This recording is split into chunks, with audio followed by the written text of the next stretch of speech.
বড় শখ কইরা বন্দাবান্দি বানাইছি, ওদের জন্য আমি এমন মেহমানখানা বানাইলাম, যেই মেহমানখানার নাম হলো বেহেশত। যেই বেহেশতের ভিতরে আমি ওদেরকে সাজাইয়া পরাইয়া দেব,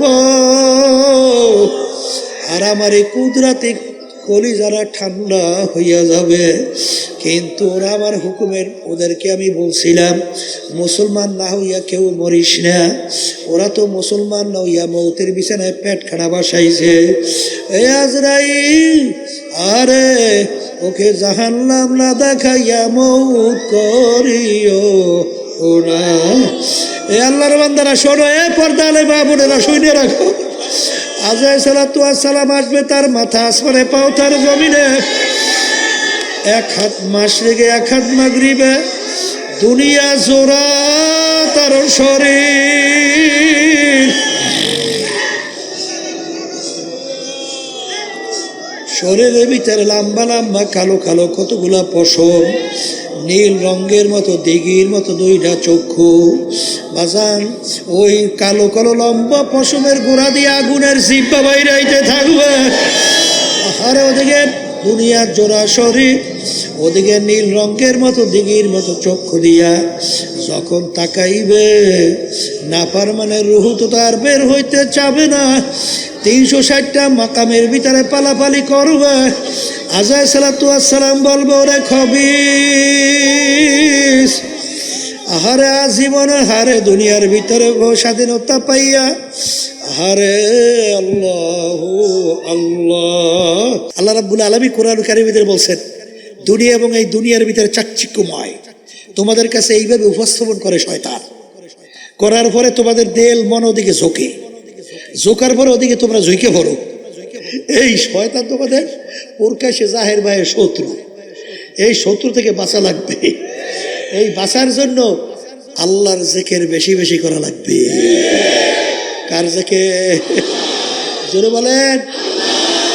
বর্তমানে এক শ্রেণী বাইরেছে জিকিরের এমন শত্রু তো বাজে, মানে আল্লাহর জিকির সহ্যই করতে পারে না। সেদিনকার আমি যাবো এক মাহফিলে, এক জায়গায় এই আসুন না যে কোন নামাজ পড়লাম, এখন এই অনেক ছাত্ররা মাগরিব পরে একটু জিকির করতে আসে। তাই হেইয়ের ভিতরে একজন বলে আলেম, কোথার থেকে আসছে, ওখানে বারান্দায় নামাজ পড়ছে। নামাজ পড়ার পরে ওরে ক্ষিপ্ত বলে হইছে, বলে কিসের জিকির করো, পাইছো কইছো, পাইছো কইছো, মানে মনে হয় খাইয়ে ফেলবে। ও জিকির শুনছে, মনে হয় গায়ে আগুন ধরে গেছে। যেন বলে কথা ঠিক কিনা? আল্লাহর নাম শোনার পরে ওর কাছে তো ভালো লাগার কথা, কিন্তু ওর কাছে তো খারাপ লাগছে কেন? কারণ নাকি? হ্যাঁ, এই শোনেন, এই তরিকার মুরব্বী রশিদ আহমদ গাঙ্গী রহমাতুল্লাহি আলাই, এই যত কওমি মাদ্রাসার যত হাদিসের সনদ, তাকে পাড়াইয়া কেউ সামনে যাওয়ার ক্ষমতা নাই। যাকে জমানার আবু হানিফা বলা হয়, যার উপাধি ছিল কুতুবুল আলম, যে 1 লক্ষের মতো হাদিস তার মুখস্থই ছিল, তাকে হাফেজ, হাদিসের হাফেজ বলা হয়। পাগলামি মনে করছো? সে আমাদের এই তরিকার মুরব্বী, সে আমাদেরকে এইভাবে জিকির বাতলাইয়া শিখিয়ে দিয়ে গেছে। কথা ঠিক না? ঠিক। এরপরে বাচ্চাদেরকে বলবো, আল্লাহ রাব্বুল আলামিন আয়াত নাজিল করে, কি নাজিল করে? ওয়াসবির নাফসাকা মাআল্লাযীনা ইয়াদউনা রাব্বাহু বিল গাদাতি ওয়াল আশিয়্যি ইউরিদুনা ওয়াজহা। একই কোরআন শরীফে আয়াত পড়ছি না কিছু পড়ছি? আস্তে কর। আল্লাহ রসুলের উপরে আয়াত নাজিল হয়, হে রসুল, আপনি তাদের সঙ্গে যেয়ে বসে, যারা আমি মালিককে রাজি খুশি করার উদ্দেশ্যে আমাকে ডাকাডাকি করে। শব্দটা ইয়াদউ, ইয়াদউ শব্দের অর্থ কি? আস্তে কয়। এখন ইয়াদউনা রাব্বাহু, আমি মালিককে ডাকাডাকি করি। আচ্ছা, এখন আপনি চুপ করে বসে রয়েছেন, এখন আমি উঠে করে, এই তোর ডাকলাম, কিরে আলি না? কই আমার ডাকলেন কই?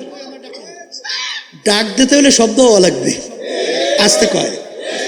ডাক দিতে কি লাগে? কি শব্দ? আব্দুল করিম এদিকে আসো, এই ডাক হইস। এখানে ডাকের প্রমাণ পাওয়া গেছে।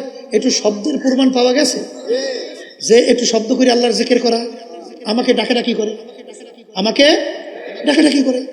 তাহলে এখন ডাকাডাকি যে করবে, এক শ্রেণী করে ডাকাডাকি তো করতেই হইবে, গলা ফাটাইয়েছে লইয়া না, মধ্যম আওয়াজ। শব্দটা কি আবার বলেন? এখন আবার কথা আছে, ডাকাডাকি তো করবেন মধ্যম আওয়াজে, কিন্তু পাশে নামাজের সময় নামাজ পড়ে, কোরআন কারীম তেলাওয়াত করে এবং কেউ ঘুমাইয়ে আছে, তখন তার বসে বসে জোরে জিকির করা যাবে না। কথা ঠিক না? ঠিক। কিন্তু কেউ নাই, আর এই ঝামেলাও নাই, মানে নাউজুবিল্লাহ, মানে এই অবস্থাও নাই, তাই সেখানে কি ডাকাডাকি করা যায় আছে না নাই? কিন্তু আওয়াজটা হবে কি আবার কর না। তাইলে এখানে পাইলাম আওয়াজ, আওয়াজ পাইছেন? এবার আল্লাহ রাসূল সাল্লাল্লাহু আলাইহি ওয়াসাল্লাম মসজিদে নববীর ভিতরে ঢুকে দেখে একদল সাহাবায়ে কেরাম এখানে একসঙ্গে জিকির করা জায়েজ নাই, একদল বলে না। তাহলে এখানে মজলিস পাওয়া গেছে কি যায় নাই? আসতে কয় আচ্ছা পাইলাম মজলিস, তাহলে এটাও কি জায়েজ। এরপরে আল্লাহ রাসূল সাল্লাল্লাহু আলাইহি ওয়াসাল্লাম তাদের জামাত পাইছে কোথায় বলেন? মসজিদে নববীর মধ্যে।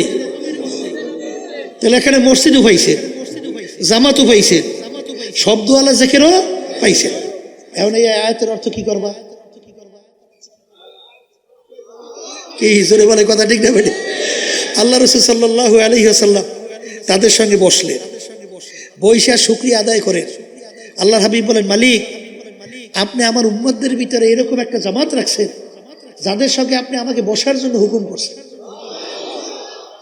হে আল্লাহ, আপনি এদের সঙ্গে আমাকে দুনিয়াতে রেখে কিয়ামতের ময়দানে উঠাইয়ে এদের সঙ্গে একসঙ্গে আমাকে বেহেশতে আমরা ঢোকার ব্যবস্থা আপনি করে দিয়ে।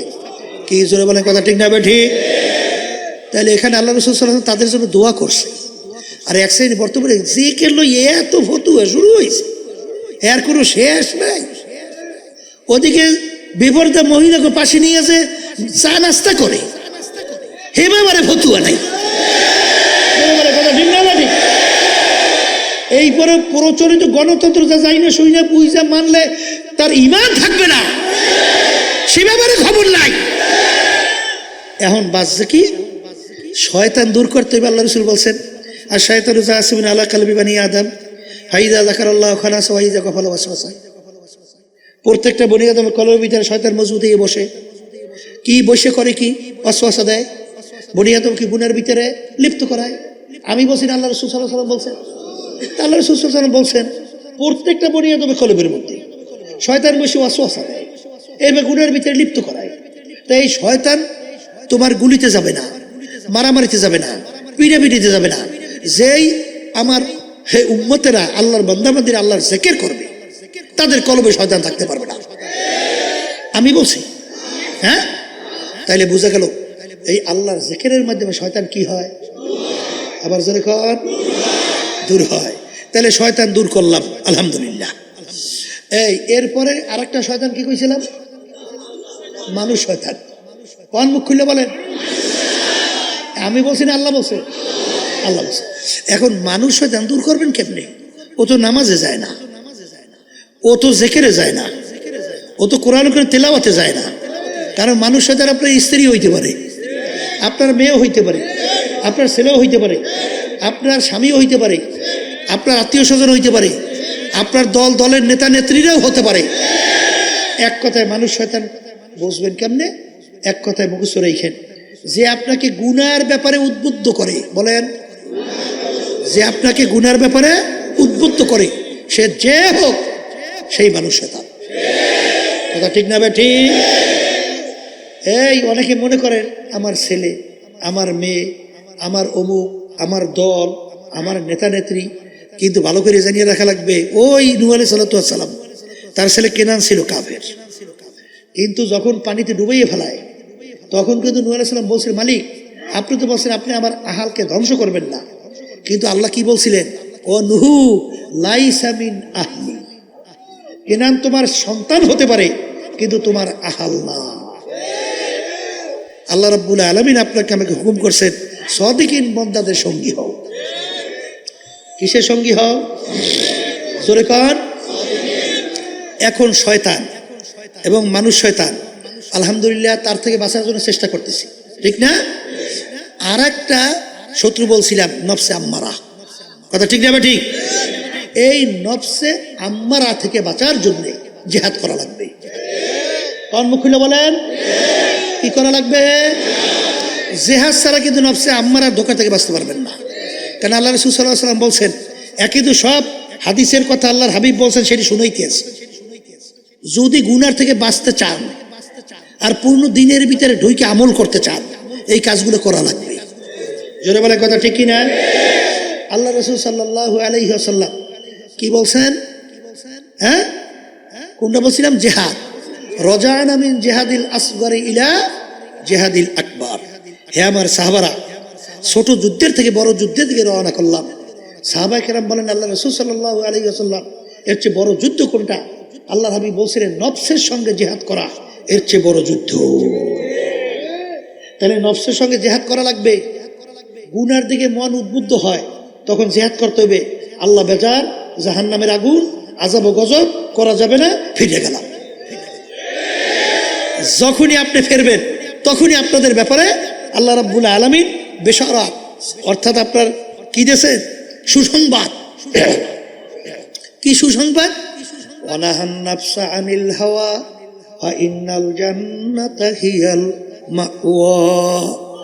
যেই আমার বান্দা বান্দি নিজের নফসকে গুনার থেকে ফিরায় রাখতে পারবে, আমি তার জন্য ঘোষণা করলাম বেহেশত। সবাই বলি সুবহানাল্লাহ। এই আল্লাহর বান্দারা, পর্দা আলে বাবুরেরা, জিহাদ করা লাগবে। জিহাদ ছাড়া কোনোদিন তুমি নফসের আক্রমণ থেকে বাঁচতে পারবা না। কথা ঠিক না বে ঠিক? ওই আমার আব্বাজান রহমাতুল্লাহি আলাইহি একটা ঘটনা অনেক সময় শুনাইতেন। ওই আল্লাহর বান্দা ফজরের পরে মাওলার হুকুম পালন করার জন্যে, জিকির করার জন্য যখন বসলেন, রাত্রে খানা খায় নাই, ওদিকে পেটও বড় ক্ষুধা, ওদিকে গরম রুটিওয়ালা লুটি নিয়ে যায় আর জোরে জোরে বলে, গরম রুটি, গরম রুটি। নফস বলতেছে, তোমার পেটে বড় ক্ষুধা, তুমি আগে রুটি খাও, তারপর তুমি আমার মালিকের জিকির করো। কিন্তু আল্লাহর বান্দা বলতেছেন, এ নফস, আমি আগে আমার মালিকের জিকির করব, তারপরে আমি খানা খাবো। কিন্তু এক পর্যায়ে নফসের সঙ্গে পাইরা ওঠে না, ওদিকে পেটেও বড় ক্ষুধা। এক পর্যায়ে জজবা সহকারে বলে, তু মেরা খুদা নেহি মাই তেরা বন্দা নেহি। যে হে নফস, তুই তো আমার খোদা না, তোর কথা আমার মানাই লাগবে। আর আমি তো তোর বান্দাও না যে আমি তোর কথা মানবো। তু মেরা খোদা নেহি মাই তেরা বান্দা নেহি। এমন ভাবে জোরে জোরে বলা শুরু করলো, এলাকার কিছু লোকজন আইসা তার উপরে আক্রমণ করে। ও তো কাফের হয়ে গেছে, আল্লাহ কি মানে না, নাউজুবিল্লাহ। বাজান বিজ্ঞ আলেমরা দিনদার, তারা আইসা দেখে লোকটাকে তো মনে হয় দিনদার, তাইলে ব্যাপার কি, এই কথা কেন বললো? তখন বলে, ভাই আপনি এই কথা কেন বললেন? তখন বলে, হুজুর, আমি রাত্রে খানা খাই নাই, পেটও বড় ক্ষুধা। আমি আল্লাহর হুকুম পালন করার জন্য হজরের পরে আমি মাওলার জিকিরের জন্য যখন বসছি, তখন নফস বলতেছে, গরম রুটিওয়ালা যায়, রুটি খাও, তারপর তুমি জিকির করো।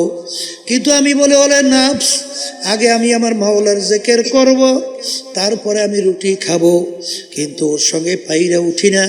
তখন আমি বলতেছি, আমি তো আর তুই তো আমার খোদা না, আমি তো তোর বান্দা না যে তোর কথা আমার মানাই লাগবে। না, আমি আগে আমার মাওলার জিকির করব, এরপরে আমি খানা খাবো। মান আরাফা নাফসাহু ফাকাদ আরাফা রাব্বা। যে নিজের নফসের পরিচয় লাভ করতে পারবে, সে আমার মালিকেরও পরিচয় পাইয়া যাবে। এই জন্য আমার বাজানদেরকে বলবো, আল্লাহর ওলিদের ইতিহাস পইরা দেখো, সাহাবায়ে কেরামদের ইতিহাস পইরা দেখো, তারা নফসের সঙ্গে কিভাবে জিহাদ করছিল। বাজান, আর তুমি আর আমি যদি নফসের গোলাম হইয়া যাই, এক পর্যায়ে তোমাকে নিয়ে জাহান্নামে ফালাইয়া দেবে। বাজান, আর বুঝি ওখান থেকে উঠতে পারবা না। বাজার শত্রু কিন্তু মিঠা মিঠা কথা বলে, কিন্তু শত্রুও কিন্তু মিঠা মিঠা কথা বলার মাধ্যমে তোমাকে কিন্তু ধ্বংস করবে। চোর দেখবা তোমার সঙ্গে ব্যবহার এত সুন্দর, আসলে এই ব্যবহার সুন্দরের মাধ্যমে তোমাকে শেষ করবে। ঠিক নফস আম্মারাই এমন শত্রু বাজান, তোমার সঙ্গে খুব সম্পর্ক তৈরি করবে, কিন্তু এক পর্যায়ে তোমাকে ধ্বংস করে জাহান্নামে ফেলাইয়া দেবে। এই জন্য নফসের সঙ্গে জিহাদ করা লাগবে বাজান। আল্লাহর নবীর ইতিহাস পড়লে দেখবা আল্লাহ আল্লাহ। জুন্নুন মিসরি রহমাতুল্লাহি আলাইহি বাজান রাস্তা দিয়া বাজারের পাশ দিয়া যায়, দেখে ডালার ভিতরে সুন্দর সুন্দর আঞ্জির, আরে এত সুন্দর এত সুন্দর ফল, তার মন চায় একটু ফল খাবে, কিন্তু পয়সা নাই, কি দিয়া খাবে। যাই বলে ভাই আমাকে একটু ফল দাও। বলে হুজুর পয়সা কোথায়? বলে আমার কাছে টাকা নাই, বিনিময়ে তুমি এই আমার জুতা জোড়া রাইখা তুমি আমাকে ফল খাওয়াও। করে হুজুর জুতার বিনিময়ে ফল দেওয়া যাবে না। তখন তিনি উঠটা রওনা করে আর নফসকে বলে, নফস তোর কাছে পয়সা নাই, তারপরেও তুই কেন ফল খাইতে চাইলি? যা তোকে আমি আর খাওয়াবই না, আঞ্জির খাওয়াবই না। এই ওয়াদা কইরা যাইতেছেন, একজন আইসা মাল ফল বিক্রেতাকে বলে, তুমি যাকে ফল দেও নাই তাকে চেনো? বলে না। বলে এই হারে এই জামানার ভিতরে বড় অলি, তার নাম শুনছ? জুন্নুন মিসরি রহমাতুল্লাহি আলাইহি। এই কথা শুই না ফলের মালিক ডালা সহ তার পিছনে দৌড়ায়। গোলামকে বলে, গোলাম যাও যাও, যদি হুজুরকে তুমি ফল গ্রহণ করাইতে পারো তোমার জন্য পুরস্কার আজাদ। এখন যাই বলে, হুজুর আপনার জন্য মালিক ফল পাঠিয়ে দিয়েছে, আপনি গ্রহণ করেন। বলেন বাজান না, আমি আমার নফসের সঙ্গে কসম খাইতে বলছি, তোর পয়সা নাই কেন তুই ফল খাইতে চাইলি? একসে আমার বাজানরা আজকে একজনে বলে, হুজুর আমি বড় ঋণ হয়ে গেছি, আমার জন্য দোয়া করেন। কেন তুমি ঋণ হইলা? বলে হুজুর, বলে টাকা কোথায় গেল? বলে হুজুর খাইয়া ফেলছি। ওরে কপাল পোড়া, তোর নিজের টাকা নাই, অন্যের পয়সা ধার কইরা তুই খরচ কর।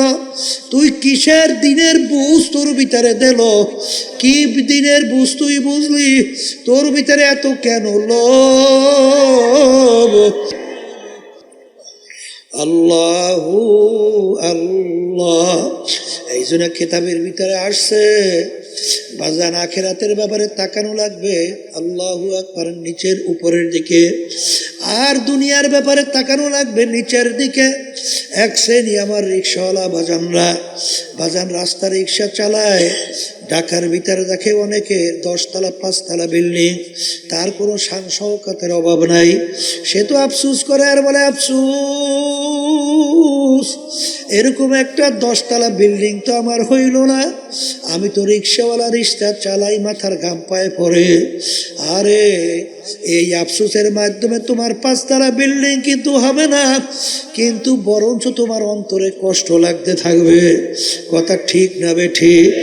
কিন্তু বাজান তুমি নিচের দিকে তাকাও, যে আরে আমি তো রিক্সা চালাই, আমার হাত পাও ভালো আছে, আমার মালিক তো অনেক মানুষ, তাদের হাত নাই পাও নাই, আরে তাদেরকে তো আমার মাওলা প্রতিবন্ধী আতুর বানাইছে, তারা মানুষের কাছে পেয়ালা নিয়ে হাত পাতে পয়সা চায়। আমার মালিক তো ইচ্ছা করলে আমাকেও তো এরকম হাত পাও ছাড়া মানুষ বানাইতে পারতো। আরে কত মানুষ আজকেও দেখলাম আসার সময় আইল্যান্ডের মধ্যে, আইল্যান্ডের ভিতরে পইরা রইছে, চেহারার দিকে তাকানো যায় না, ওর কোথায় বাড়ি কোথায় ঘর, কিন্তু আমার মালিক তো আমাকে একটু মাথা গোজার ঠাই দান করছে। আরে শুকরিয়া আদায় করো, দেখো তো ঠান্ডা হইয়া যাবে। আরে বাজান, দুনিয়ার দিক থেকে তাকানো লাগবে নিচের দিকে, আখেরাতের ব্যাপারে তাকানো লাগবে উপরের দিকে। আরে এক শ্রেণী আমার যুবক বাবারা, এক শ্রেণী পর্দার আড়ালের মা বোনেরা, বাজান এক শ্রেণী উঠতি বয়সের আমার মেয়েরা, তারা সুন্দর মতো পর্দা অনুযায়ী চলে, 5 ওয়াক্ত নামাজ ছাড়ে না, আরে কোরআনুল কারীম তেলাওয়াত করে,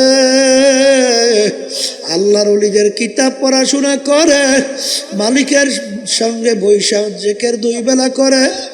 আরে এখন আমার মেয়েরা, তোমার মনকে বুঝো রে মন, যদি আমার ওই বোন আল্লাহর হুকুম নবীর তরিক অনুযায়ী চলতে পারে, আমি কেন পারবো না? আরে অমুকে 5 ওয়াক্ত নামাজ ছাড়ে না, আর আমি কোন জিনিস আমাকে বাধা দিল, আমি কেন পড়তে পারবো না? এইভাবে মনটাকে তৈরি কইরা তুমি জিহাদ করো, আরে তুমি হিম্মত বুলন্দ করো, দেখবা একটা সময় এমন আসবে বাজান বোরকা পরার ভিতরে এমন মজা মাওলায় রাখবে, আরে নামাজের ভিতরে এমন মজা আমার মাওলা লাগাইয়া দেবে, মাওলার জিকিরের ভিতরে এমন মজা তোমাকে লাগাইয়া দেবে, দেখো অন্য জিনিসের ভিতরে মজা পাবা না। হে আমার যুবক বাবারা, আরে তুমি ঠিক মতো দাঁড়িয়ে রাখতে পারো না, তুমি সুন্নাত তরিকায় চলতে পারো না, তুমি আর এক যুবকের দিকে তাকাইয়া দেখো, আরে ও যদি এরকম ভাবে 5 ওয়াক্ত নামাজ পড়তে পারে, ঠিক মতো যদি রোজা রাখতে পারে, ঠিক মতো যদি সুন্নাত তরিকায় চলতে পারে, আমি কেন পারবো না? এইভাবে নিয়াত কইরা যদি তুমি চলো, আমার মালিক তো তোমার আমার দিকে তাকাইয়া আছে। আমার মালিক বলে, মান আতানি আমশি আতাইতু হারওয়ালা, বান্দা বান্দি আমাকে পাওয়ার জন্য তুই হাইটা রওনা করো, আমার রহমত দৌড় দিয়া যাইয়া তোকে আমার রহমতের কোলের ভিতরে জায়গা দিয়া দেব। তুমি নিয়াত কইরা পথ চলা শুরু করো, দেখবা আমার মালিক সব ব্যবস্থা তোমার আমার জন্য কইরা দেবে। এ কবরের যাত্রীরা, পর্দার আড়ালের মা বোনেরা, মুসলমান হইয়া কবরে যাওয়া লাগবে, কারণ মুসলমান না হইয়া মরতে আল্লাহ নিষেধ করছেন। যত কষ্ট হোক না কেন বাজান আল্লাহর হুকুম নবীর তরিক অনুযায়ী চলাই লাগবে। কিন্তু আমরা যারা পারি না বাজান, আসলে চেষ্টাও করি না, এর জন্য পারিও না। ছাত্র যদি বাজান ক্লাসে ফেল কইরা বসে, আবার চেষ্টা করলে দেখবা আবার পারার আশা করতে পারে। ব্যবসায় যদি একবার ব্যবসায় ফেল করে, আবার কিন্তু চেষ্টা করলে ব্যবসায় ভালো লাভবানের আশা করতে পারে। বাজারে এমন কোনো কাজ নাই চেষ্টা করার পরে ফেল করে, তুমি কেন পারবা না? নিয়াত কইরা তুমি চলো, দেখবা আমার মালিক এমন সহজ কইরা দেবে, তুমি দিশাও করতে পারবা না। দেখবা হুশ থাকতে, জীবন থাকতে তুমি নামাজ ছাড়তে পারবা না। তখন নামাজের সময় হইলে তুমি পাগল হইয়া যাবা, কে বেজার হবে কে খুশি হবে এই খবরই তোমার থাকবে না। ঠিক মতো আল্লাহর হুকুম পালন করতে পারবা। এই জন্য আমার ভাইদেরকে বলবো, পর্দা আলে মা বোনদেরকে বলবো, বাজান এই তরিকার যে 5 ঔষধ শোনো, এই ঔষধের মূল উদ্দেশ্য ইমানকে মজবুত করা, নেক আমল বাড়ানো। বাজান সব শেষ হইয়া যাবে। আজকে চক্ষু খোলা দুনিয়ায়, আজকে আমি পরিচয় দেয় আমি পীর, কেউ পরিচয় দেয় আমি মুফতি, আমি মুহাদ্দিস, আমি সুন্দরী, আমি অমুক অমুক তমুক সমুক, আরে আমি অমুক 5টা বাড়ির মালিক, আমি সভাপতি, আমি সেক্রেটারি, আমি মেম্বার, আমি চেয়ারম্যান, আমি এমপি মিনিস্টার, আমি বড় অফিসার, আমি অমুক বংশের, আমি অমুক ডক্টর, আমি অমুক পণ্ডিত। এ কবরের যাত্রীরা, এই পরিচয় কয়দিন চলবে? আজরাইলের হাতে আরে সবার আগ পর্যন্ত আল্লাহু আল্লাহ। জানাজাতে অ্যারেস্ট হওয়ার আগ পর্যন্ত এই মাতুব্বরি সরদারি চলবে। কিন্তু আমার মালিকের হুকুম অনুযায়ী আজরাইল সালাতু ওয়াস সালাম যখন থাবা দিয়া বসবে, তখন তুমি তাকাইয়া দেখো কোথায় তোমার পীরগিরি, কোথায় তোমার মুফতিগিরি, কোথায় তোমার চেয়ারম্যান মেম্বার এমপিগিরি মিনিস্টারগিরি, কোথায় তোমার বড় বংশের, কোথায় তোমার বড় শিক্ষিত, কোথায় তোমার 5 তলা 10 তলা বাড়ি, কোথায় তোমার গাড়ি, কোথায় তোমার সুন্দরের মাতুগ বাড়ি, কোথায় তোমার শিক্ষার গরম। এখন তাকাইয়া দেখো সাদা 3টা কাপড় দিয়া প্যাঁচ দিয়া ফেলায়, মাথার ভিতরে মাজার ভিতরে বান দিয়া প্যাকেট কইরা সোজা কইরা ফালাইয়া রাখে, কেমন দেখা যায়।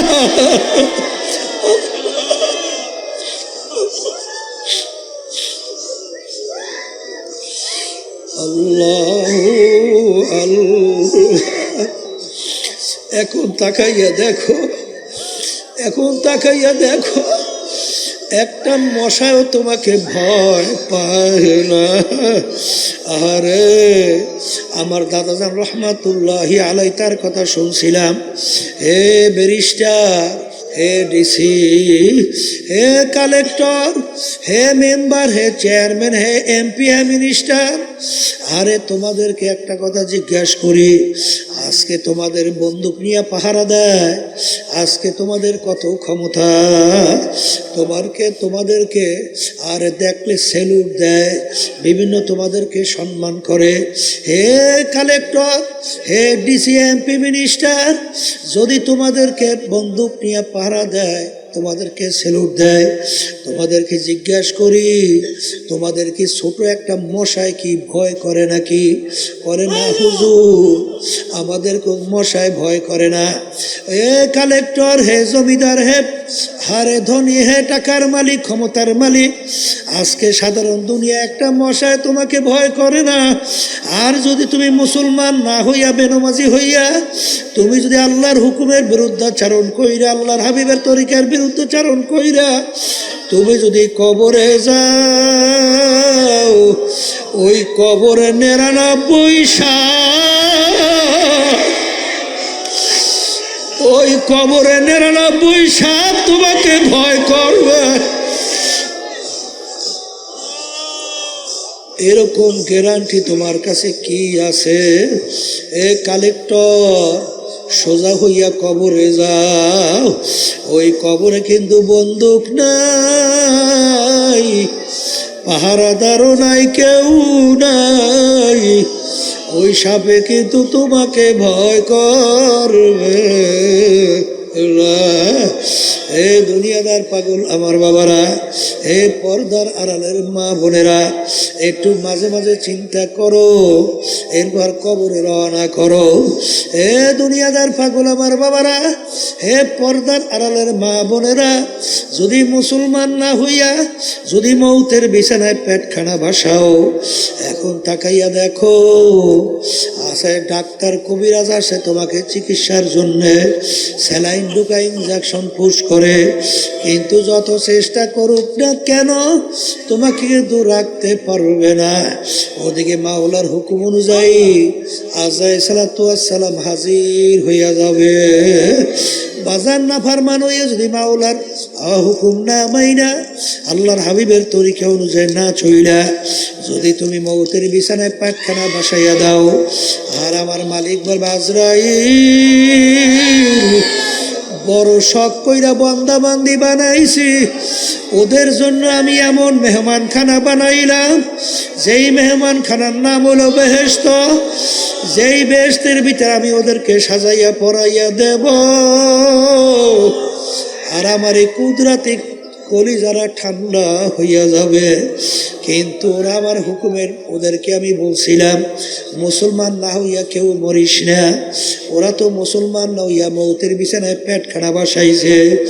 এ আজরাইল, আরে ওকে জাহান্নাম না দেখাইয়া মৌত করিও না।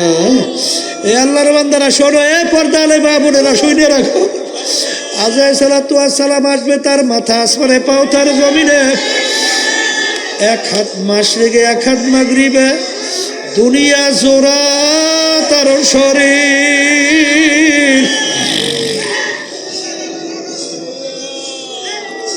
শরীরের ভিতরে লম্বা লম্বা কালো কালো কতগুলা পশম, নীল রঙের মতো দিঘির মতো দুইটা চক্ষু। বাজান ওই কালো কালো লম্বা পশমের গোড়া দিয়ে আগুনের জিব্বা বাইরাইতে থাকবে। আরে ওদিকে দুনিয়ার জোড়া শরীর, ওদিকে নীল রঙের মতো দিঘির মতো চক্ষু দিয়া যখন তাকাইবে, না পার মানে রুহু তো তার বের হইতে চাবে না। 360টা মাকামের ভিতরে পালাপালি করবে।